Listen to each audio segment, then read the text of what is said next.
మరి క్రైస్తవం సమాజం కోసం, క్రైస్తవుల కోసం ఒక యుద్ధమే చేస్తున్నారు మీరు. అంటే ఎందుకు అంత పోరాటం చేయాల్సినంత అవసరం ఏంటి? పొద్దున్న లేసిన దగ్గర నుంచి కూడా యేసుక్రీస్తు ప్రభువుని అమ్మా బుద్ధులు తిడుతున్నారు. గమనించండి, ఏ గుళ్ళోనూ దెయ్యాలు ఉండవు, ప్రతి చర్చిలో దెయ్యాలు ఉంటాయి.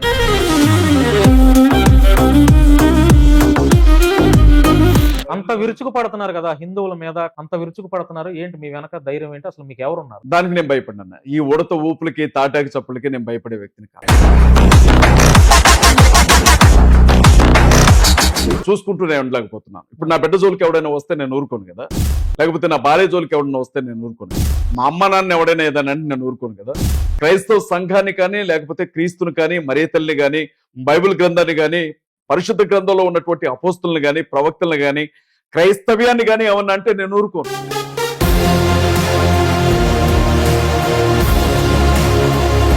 నేను క్రైస్తవ సంఘం పెడుతున్నటువంటి తిండి తింటున్నాను. మరి క్రైస్తవులకు ఏదైనా కష్టం వచ్చినప్పుడు ఇంటి ముందు ఉండే కుక్కే మొరుగుతుంది కదా. మనం ఒక ముద్ద అన్నం పెట్టినప్పుడు ఇంటి ముందు ఉండే కుక్క ఖచ్చితంగా మొరుగుతుంది ఎవరైనా మన ఇంటి మీదకి వచ్చినప్పుడు. అలాంటిది ఈ రోజు ఈ స్థితిలో నేను ఉండడానికి కారణమైనటువంటి క్రైస్తవం మీద ఎందుకు హిందువుల మీద ఎక్కువ దోషం చేస్తారు? భారతదేశంలో ఏం చేస్తున్నారో మీకు తెలియదా? జై శ్రీరామ్ అనకపోతే ఈ దేశంలో ఉండడానికి వీల్లేదు అంటున్నారు. భారతదేశ రాజ్యాంగాన్ని రద్దు చేసి మనుధర్మ శాస్త్రాన్ని రాజ్యాంగంగా మారుస్తాం అంటున్నారు. ఇలా జరుగుతున్న వాటికి ఆద్యం పోసింది క్రిస్టియానిటీలో ఉన్నటువంటి మీలాంటి పాస్టర్లే. చర్చిలోకి వచ్చే వాళ్ళకి వాళ్ళ గురించి మేము ఎందుకు చెప్తాం? మీ ఇంకో విషయం చెప్తాం. బైబిల్ గ్రంథం చాలా స్పష్టంగా చెప్తా ఉంది. బైబిల్ గ్రంథం చాలా స్పష్టంగా చెప్తా ఉంది. అన్య దేవతల పేరు కూడా మీరు నోటితో ఎత్తొద్దు అని చెప్తా ఉంది. కానీ ఇవాళ ఏ తప్పు చేయని, ఏ పాపం ఎరగని క్రీస్తు గురించి వాళ్ళు నోటుకొచ్చినట్లుగా మాట్లాడుతున్నారు. కాబట్టే వాళ్ళ భాగవతాలు బయట పెట్టే క్రమంలో వాళ్ళ దేవుడి గురించి మేము మాట్లాడతాం.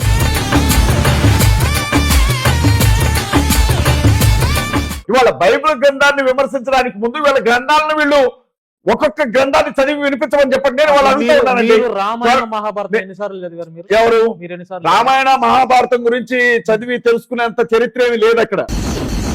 చిరంజీవి స్వామి హిందువే కదా, ఓం నమ శివాయ అని చెప్పించాడు ఆయనతో. ఎందుకని చెప్పడు ఆయన? వైష్ణవులు శివుణ్ణి ఒప్పుకుంటారా? శైవులు విష్ణువుని ఒప్పుకుంటారా?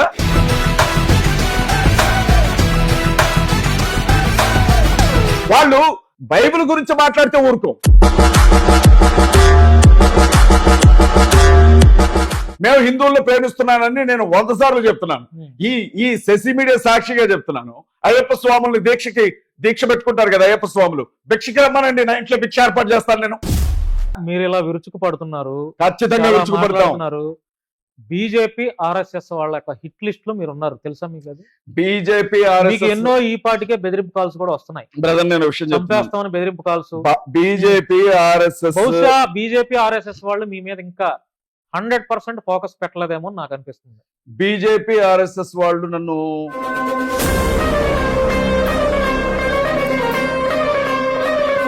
రాధా మనోహర్ దాస్ తో మాట్లాడి మీలాంటి వారికి ఒక 10 లక్షలు 15 లక్షలు ఆర్థిక సాయం చేపిస్తా, హిందూయిజంలోకి వెళ్ళిపోతారా?